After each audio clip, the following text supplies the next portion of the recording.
Hi guys, my name is Ivo and I'm from mytestedasp.net. A little bit about myself. I have been working as a CTO in a large software development team. I have been teaching modern C# and JavaScript technologies for more than 6 years now, and in my free time I tend to write quite a lot of code. I create open source libraries for ASP.NET. You may take a look at my GitHub profile. It's written like this, Ivo Volkanov. Okay, in the first part of this video series, I created a simple web application using ASP.NET Core 3.0, and I cleaned the initial project files Microsoft have created for me. We are going to create a folder by type project structure, one of the most famous project structures when we're using ASP.NET Core, and in my future video I'm going to show you how to create feature folder by feature project structure, which is a better approach in bigger applications, and in microservices I prefer the approach we are doing here.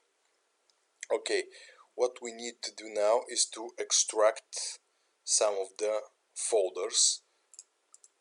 So I'm going to create a new project called block data, and it will need to be a class library. So I'm going to create it block data. The block data is everything from the data folder, so I'm going to move it there.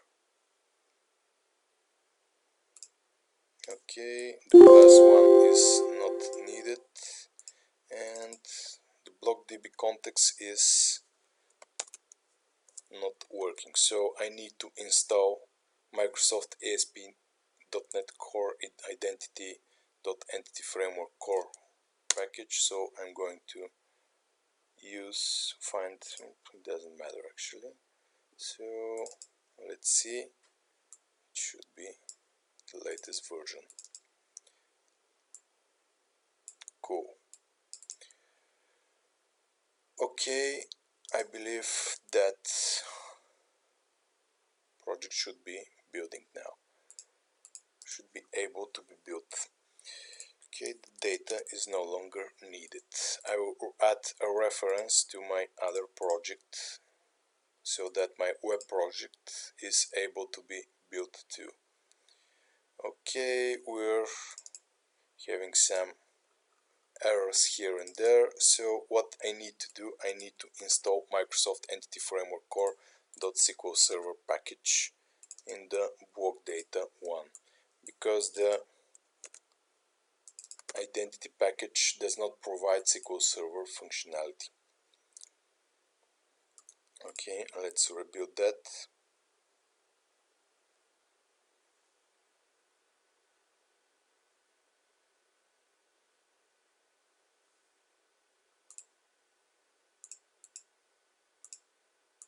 Everything should be fine. So let's try it again because it took a while. Okay, everything is fine. Good. Then what I like to do is extract controllers too. So I'm going to create a new project, which is again a class library. Class library.NET Core, and I will create block.controllers. All controllers will be in this project.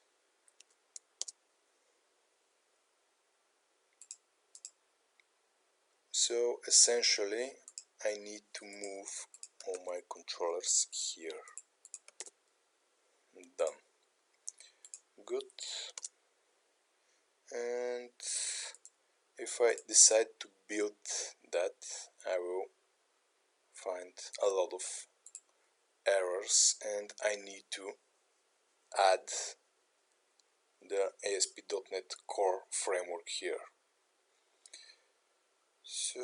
let's first add this reference, and the controllers maybe are going to use the models, but since we're going to introduce a data layer, that won't be necessary. Okay, so now how to install Microsoft ASP.NET Core MVC. The problem here is that if we install the latest version, we will have a version conflict because the latest version on NuGet is 2.2. Yeah, it's a bit strange, but what Microsoft did in version 3.0 is that they include the SDK, the MVC and the ASP.NET Core directly in the SDK. So what this means is that I don't need that. If we go here in the web application, we can see that we specify the web SDK for the project, and we don't specify the ASP.NET Core framework directly. It's already included. So if I make my project to have the web SDK, I will have ASP.NET Core included. That's fine, but I don't want to include the web SDK here because that's not a web project. A web project can be launched, can be deployed, and so on, and this is just a normal class library, so I don't want to include everything and make this class library look like a web project. It will work, but that's not the point here. What we can do is we can use framework reference here, and we can say I want to include Microsoft ASP.NET. What's wrong with me? .app.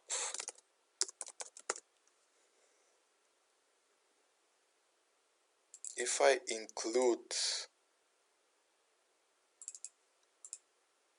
want to include the ASP.NET Core framework directly in my class library, that's the way.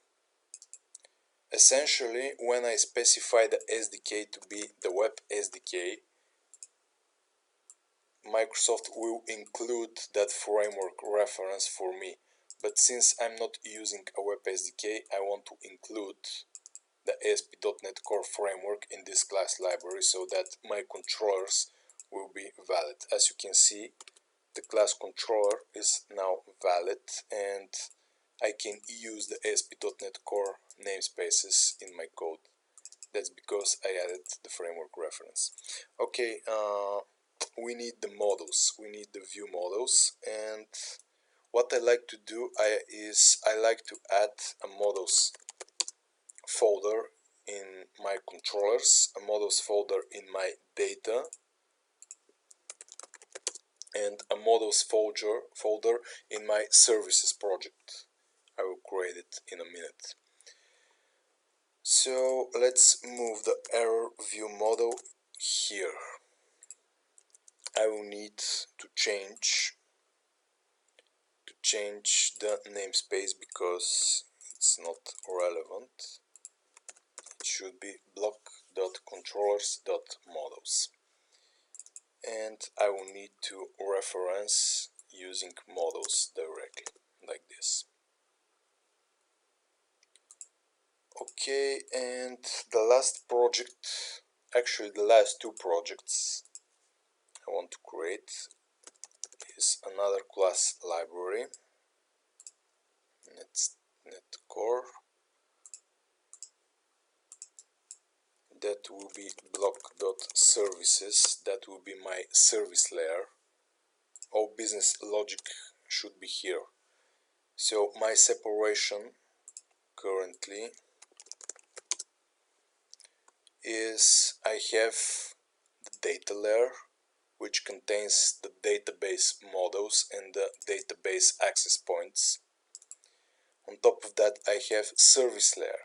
Service layer decides and implements all my business logic.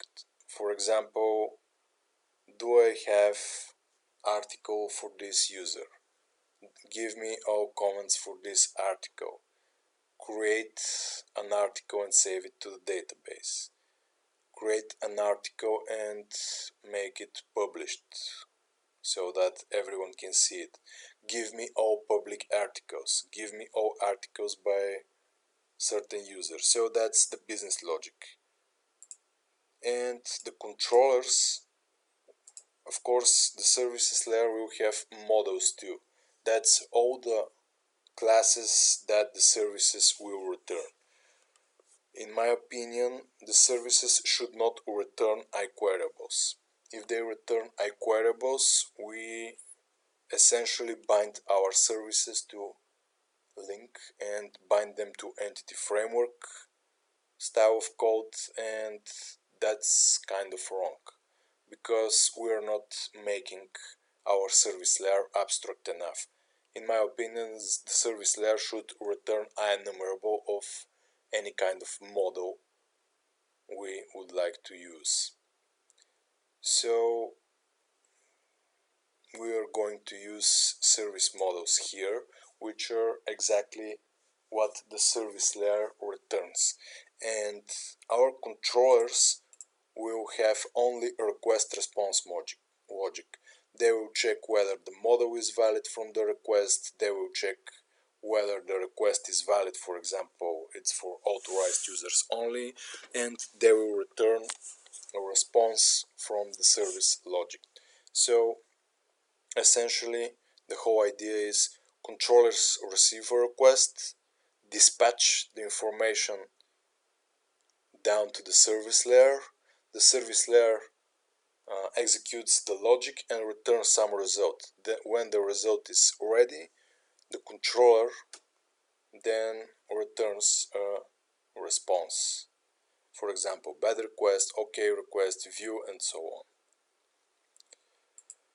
And usually I add another class library, which is actually next unit test project. So I have block.test. I'm not going to cover tests here, but you can check on my channel.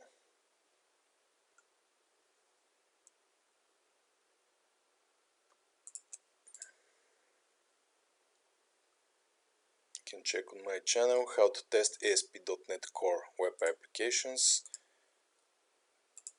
There's a lesson about that, so I'm going to cover it there.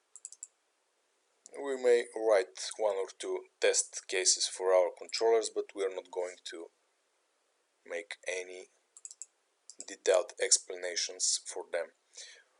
Okay, great. So now we have our project separated and we should be ready to start writing some real block logic. We are going to start from the very bottom, from the data layer. We're going to need an article class. This article will be added to the models folder. In the data layer, I enter the models directly into the folder because there is only one article. For example, in the service layer, for the article model, I may have a lot of service layer models. For example, I may have create article service model, I may have read article service model, I may have article listing service model, and so on.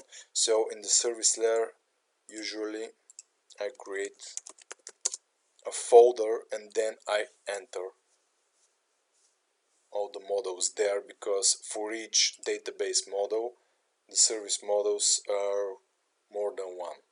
and in order to make the models folder here more easy to use, I prefer to separate the different service layer models by the database model they are based on.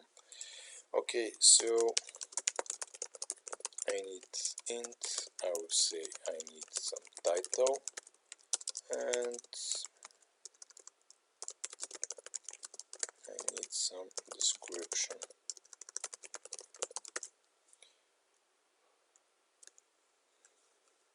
I believe I won't need anything else for now, but for example, if I need a user, I can add it later. I can write public string user ID and so on and so on.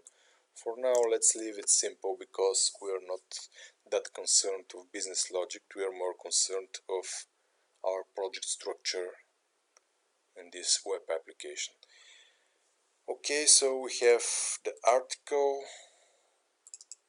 we created the ID, let's add some data annotations.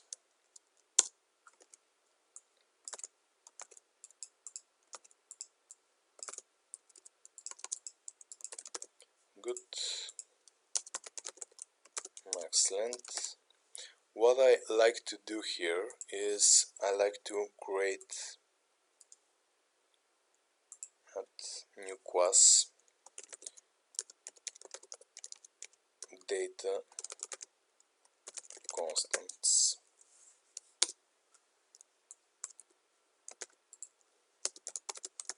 and I like to add an inner class which is called the same as the article model, and then I include some constants, for example public const int max title length, which is 40 in this case. And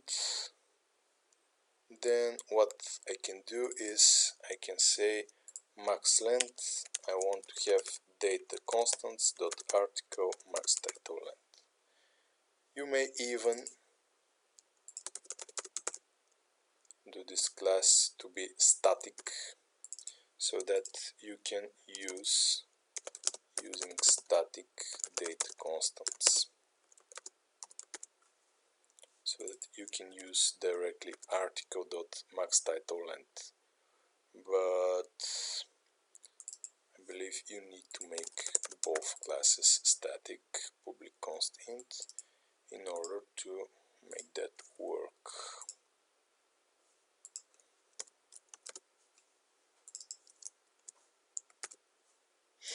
Here it is. So if you prefer not to write on every attribute data constants dot article, you can use the using static syntax to make that code look shorter. So next time when I want to add another validation, max description length, for example 1000, the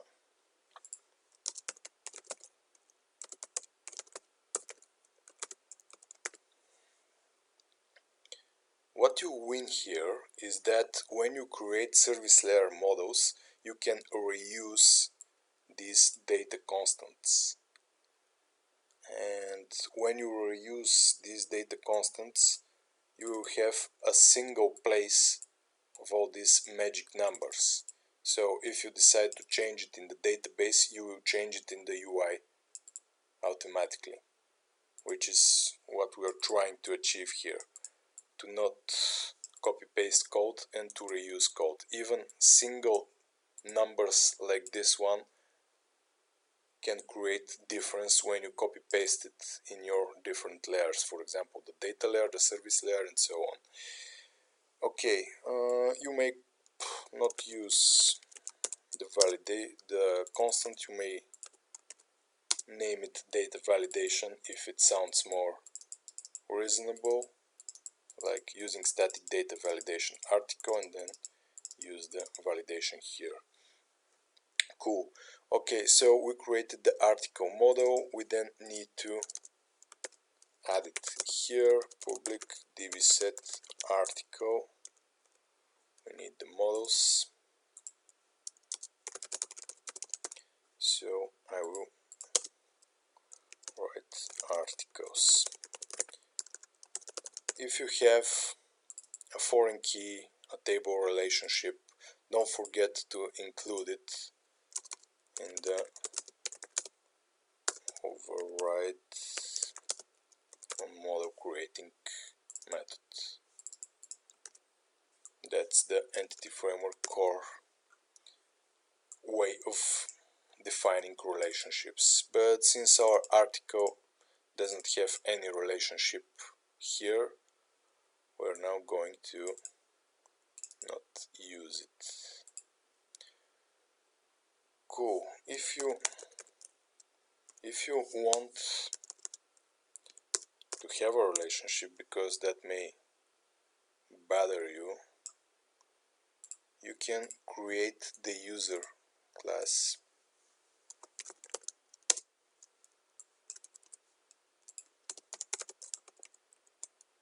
Then you can say that this user class is inheriting identity user, which is the default implementation, and then you may create the foreign keys public string user ID, public user, and in the user class we are going to create public enumerable, but I prefer iCollection from article. iCollection because you have add and remove, and you can use that from entity framework directly. Articles get set that equals new list of articles. Great. What we need to do now is to create that, to specify that our identity DB context is using our custom user. Then we need to provide protected override on model creating. We need to provide the user article relationship here. One article has one author. You can create it author if you like, it doesn't matter.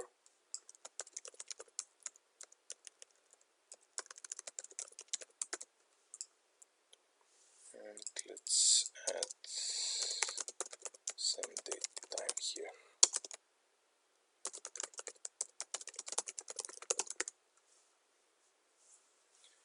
We may create the article to have a public property, to have all kinds of business logic, but let's not make it too difficult. So, created the user, the articles, and now I have to specify the relationship here. Don't forget to call the base on model creating, because that's what creates the identity DB context table relationships, and it's important. So this base call is important when you're using the identity DB context. Okay, so builder.entity, I want to specify that my article has one author, which has many. Author has a lot of articles, has foreign key is author ID. Okay, I believe that's enough for now, and let's hit package manager console and write at migration, for example, users. Articles will be better.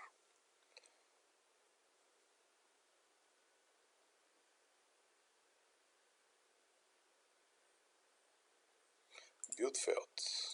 Let's see what's failing. Error view model could not be found. Where is that? That's in the shared, in views shared error here, because the view models are not in the correct namespace. We need to say that I need controllers.models. That should be fine for now. Build succeeded. Let's try that again.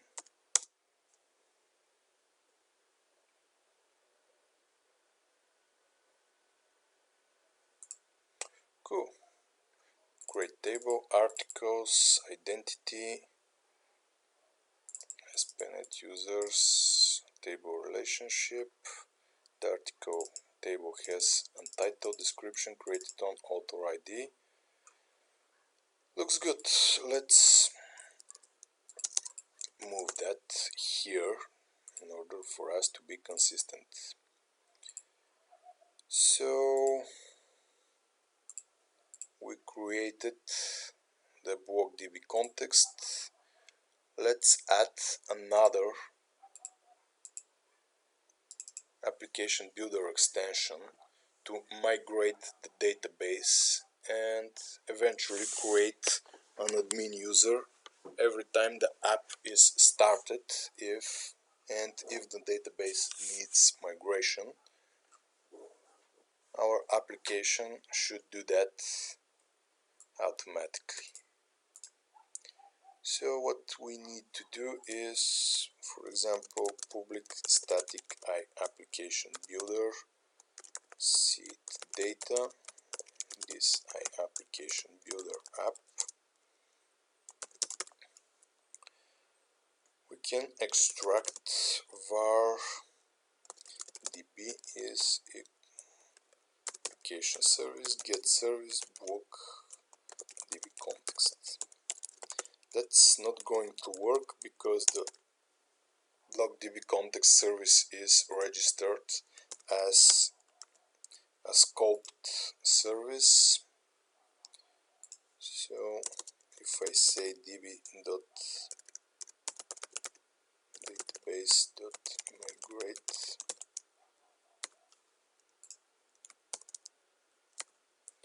get service is in this Microsoft ASP.NET Core Microsoft extensions dependency injection. It's here. So it should be working. Migrate is in Microsoft.Entity Framework Core.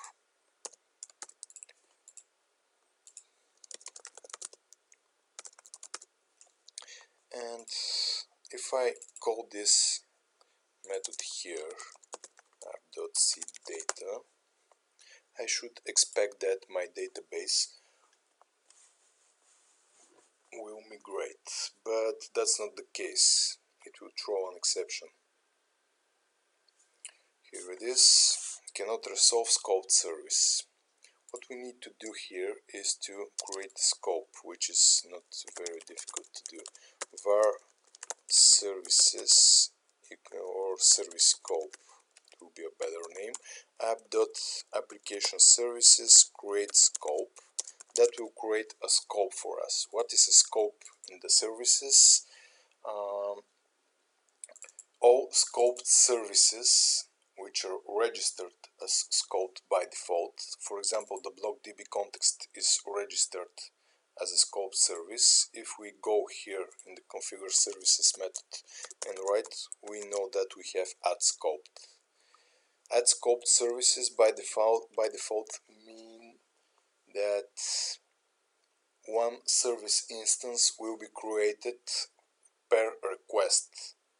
By default, our scope is our request, but since I don't have a request here, I don't have a scope, so I have to create it manually, and I have to create a scope and my service scope will live here, and if I move my code into the scope here, it will start working because I want to get the service from the scope, like this.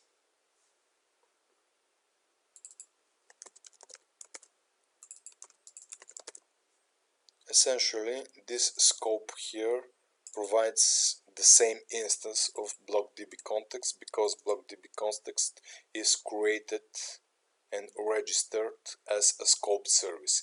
This means that in a single scope we will receive a single DB context. If I copy paste this code here, I will receive another DB context instance in the second scope. But if I request the DB context 4 times during this scope, the instance will be the same. That's what it means to have a scoped service. By default, the scope in ASP.NET Core projects are the requests. So if I register a service as a scoped one, I will receive the same instance for a single request. Okay, so I created the scope. If I run that, everything should work correctly.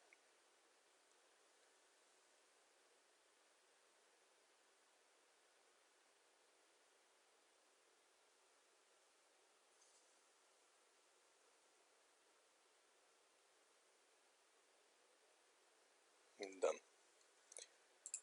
Good, the database was created successfully. Cool. Something else you will want to do here is to create a default admin user. Creating default admin user requires to use the default role manager service and user manager services. I have already to be used code in my project here, samples blog.web infrastructure. As you can see, it follows the same project structure. Application builder extensions. Seed data method is calling seed data async because the user manager and the role manager does not have a synchronous version. All methods are async, so we need to have an async method to use them. So the code is something like this. First I migrate the database, then I call the row manager. I find the row by name. The row is administrator in this example. If the row exists, then I already created the admin, so I don't need to do anything else. I return. If the row does not exist, I create it, and then I create it by using the create async method in the row manager. Then I create a simple admin user which has some username, email and random security stamp. Then when I create it, I get the service. I create the user by using some admin password, and I add the existing created row for this user. Here afterwards I create a lot more users just for the sample code, but if we want to create only the users, the admin user, we need to have this code. I will not add it for now because we don't need it here, but if you need a fast way to create a default admin user in your app, here's the logic. Samples block web infrastructure application builder extensions. Okay, cool. So I have the seed data now, and we created the initial data models. everything should be fine for now. Okay guys, that's for part 2 of this video series. We separated the project layers and started using the data layer. We prepared it, we created the migration, and in the next part of this video series we will prepare the service layer, where we're going to create an article service and we're going to create 2 or 3 business logic methods in this service, and then we're going to use it in our controllers. Afterwards we will install AutoMapper and write, for example, a single test to validate that our logic works correctly. But as you can see, we're creating 3 layers: data, service and controllers, and each of these layers has a different concern. We are using a great separation of concern here. Our data layer has data models which are exactly the same models which represent the tables in our database. They have the database validation and they have all the relationships defined. We have the DB context and the validation class.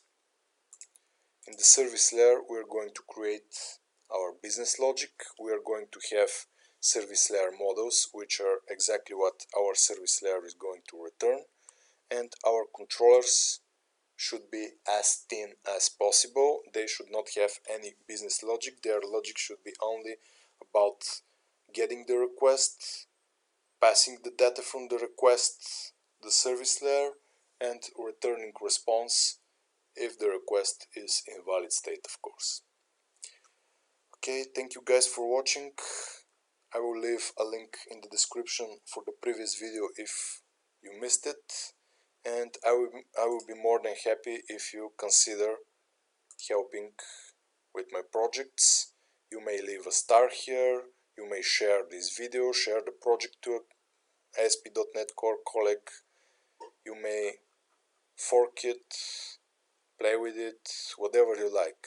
Additionally, I'm searching for sponsors and backers. The current sponsors of my projects and my videos are SoftUni and Smart IT.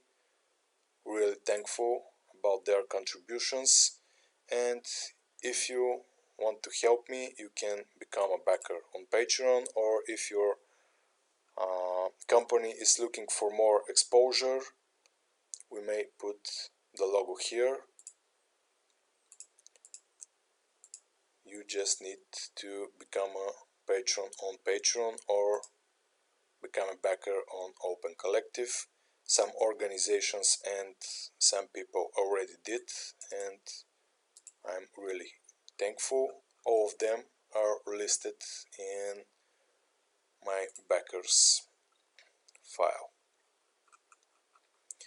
Good. The project again is looking for sponsors. If your company wants to receive some exposure, these projects in total are downloaded like more than 2 million times, so you may show them to your human resources department. Thanks a lot guys, and see you in the next video. Don't forget to subscribe to this channel. I'm trying to make at least 2 videos per week. I upload each Thursday and each Sunday. There may be more videos if I find the time, and all of my topics are kind of more advanced. Thank you.